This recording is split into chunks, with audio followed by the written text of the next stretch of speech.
오늘 본문은 하나님께서 약속의 땅에 이방 민족들을 남겨두시는 이유에 관해 설명하고 있습니다.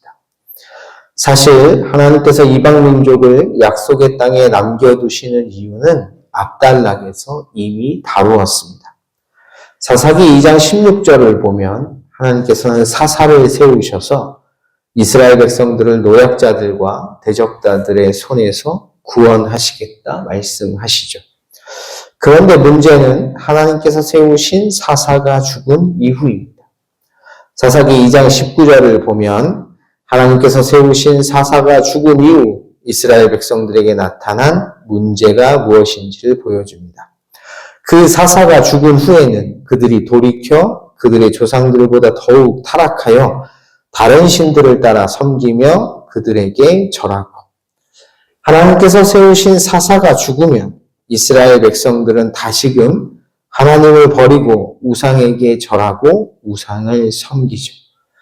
오히려 더 타락합니다. 그 결과 그들의 삶은 사사가 세워지기 이전보다 훨씬 더 완악하고 폐역하죠. 그래서 하나님께서 어떻게 하시겠다고 말씀하시나요? 약속의 땅에서 이방 민족들을 완전히 쫓아주시지 않으시겠다고 말씀하셨습니다. 나도 여호수아가 죽을 때에 남겨둔 이방 민족들을 다시는 그들 앞에서 하나도 쫓아내지 아니하리니. 이 말의 의미는 분명합니다. 약속의 땅에 이방 민족들을 남겨두시겠다는 거죠. 여호와께서 그 이방 민족들을 머물러 두사 그들을 속히 쫓아내지 아니하셨으며 여호수아의 손에 넘겨주지 아니하셨더라. 따라서 이스라엘 백성들은 약속의 땅에서 이제 누구와 함께 살아가야 합니까? 이방 민족들과 함께 살아가야 합니다. 왜냐하면 이스라엘 백성들은 자신들의 삶이 평탄하고 풍요로우면 하나님을 떠나고 우상을 섬기지만 오히려 대적들로부터 고난과 고통을 당하게 되면 하나님께로 돌아와 하나님을 섬기기 때문입니다. 그렇게 해서 하나님께서는 약속의 땅에 이방 민족들을 남겨두셨고 이스라엘 백성들과 함께 살아가시게 하십니다. 오늘 본문은 이것을 좀 더 구체적으로 언급합니다. 다시 말해 하나님께서 이방 민족들을 약속의 땅에 남겨두셔서 이스라엘 백성들과 함께 살게 하신 궁극적인 의도와 목적이 무엇인지를 보여주죠. 우선 본문 2절 마지막과 3절을 보면 하나님께서 약속의 땅에 남겨두신 이방 민족들이 누구인지가 나옵니다. 남겨두신 이방 민족들은 블레셋의 5 군주들과 하나님께서 남겨두신 이방 민족은 우선 블레셋의 5 군주입니다. 블레셋의 5 군주가 누구인지는 여호수아 13장 3절에 잘 나와 있습니다. 블레셋 사람의 5 통치자들의 땅, 곧 가사 족속과 아스돗 족속과 아스글론 족속과 가드 족속과 에그론 족속과 블레셋의 5 군주는 가사, 아스돗, 아스글론, 가드, 에그론의 이 5 도시를 다스리는 통치자를 말합니다. 다음으로 남겨두신 이방 민족은 가나안 족속과 시돈 족속, 그리고 마지막으로 히위 족속입니다. 그렇다면 도대체 하나님께서는 왜 이방 민족들을 남겨두셔서 이스라엘 백성들과 함께 살도록 하시는 것일까? 여기에는 2 가지 이유가 있는데 첫 번째 이유는 2절에 나옵니다. 이스라엘 자손의 세대 중에 아직 전쟁을 알지 못하는 자들에게 그것을 가르쳐 알게 하려 하사 남겨두신 이방 민족들은, 첫 번째 이유가 무엇이냐면 이스라엘 자손 중에서는 아직 전쟁을 알지 못하는 이들이 있는데 그들에게 하나님께서 전쟁을 알려주시기 위함입니다. 여기서 아직 전쟁을 알지 못하는 이들이란 출애굽 3세대를 말합니다. 출애굽 1세대는 애굽에서 나와 홍해를 건너 광야에서 다 죽었습니다. 그리고 그 출애굽 1세대가 죽어간 바로 그 광야에서 태어난 세대가 있는데 그들이 출애굽 2세대입니다. 이들은 여호수아를 따라 가나안 땅에 들어가 가나안 족속들과 싸워 그 땅을 차지한 세대이죠. 출애굽 3세대는 그렇게 정착한 가나안 땅에서 태어난 이들을 말합니다. 때문에 이들은 전쟁을 경험하지 못한 세대이죠. 때문에 하나님께서는 이 전쟁을 알지 못하는 출애굽 3세대에게 전쟁을 알려주시기 위해서 이방 민족들을 그들 가운데 두시는 것이죠. 따라서 출애굽 3세대는 자신들이 살아가는 약속의 땅에 머물면서 이방 민족들을 어떻게 해야 합니까? 자신의 부모 세대가 그랬듯이 그들을 쫓아내기 위해서 그들과 싸워야 합니다. 그리고 이 대목이 중요합니다. 이제 이 출애굽 3세대는 남겨두신 이방 민족들을 쫓아내기 위해 어떻게 싸워야 하는가 하는 것입니다. 그들보다 월등한 무기를 개발해서 싸워야 합니까? 아니면 그들의 무기가 뚫을 수 없는 단단한 갑옷으로 무장하여 싸우면 됩니까? 그 어느 것도 아니죠. 그들에게 필요한 것은 강력한 무기도 단단한 갑옷도 아니라 오직 무엇입니까? 하나님의 명령에 순종하는 것입니다. 남겨두신 이 이방 민족들로 이스라엘을 시험하사 여호와께서 모세를 통하여 그들의 조상들에게 이르신 명령들을 순종하는지 알고자 하셨더라.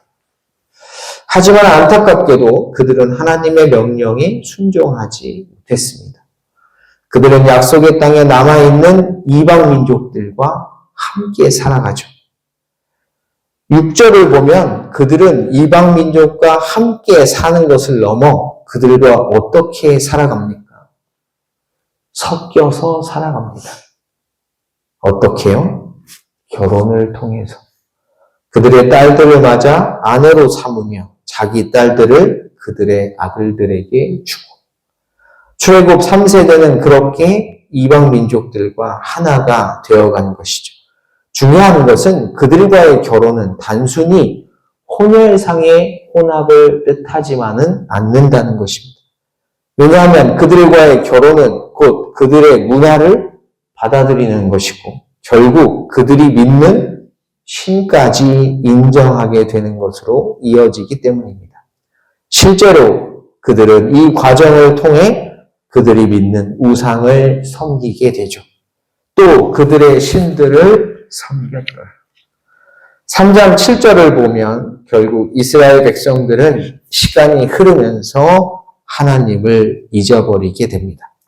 자기들의 하나님 여호와를 잊어버리고 바알들과 아세라들을 섬긴지라.